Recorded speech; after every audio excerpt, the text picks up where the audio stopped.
naye nangenda kubeera as brief as possible. Yes. Lwansonga nti Just to win totaddeyo petition. olunaku olwaleero nzize nempaayo ensonga zange kwenyinza okusinziira okugamba nti nze yandisaanye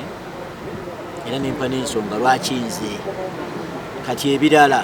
ebirimu kambirekera akakiiko bajja kumpita tubeere nga tukola ki nga twogeramuko ku ebyo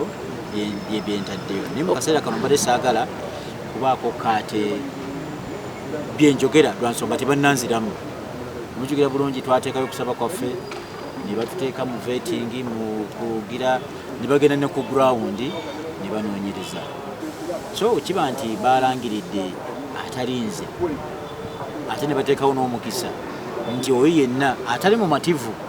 na byavudde mu kakiiko nti wadde kati omukisa ogwo gwenziza okukola ki okuddamu era ng'ebbaluwa nkyaddemu ne kopi eri acknowledged nayo kiino waneeno Rubaga South mbagamba ekintu kimu ndiwo NUP era nja kubeera wa NUP naye engeri ekiri nti NUP mulimu democracy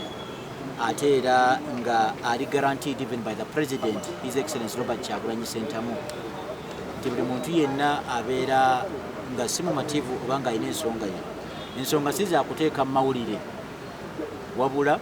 wano tuyina institution nene nnyo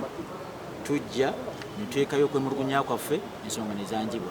so saagala kusukka ku ebyo byenjogedde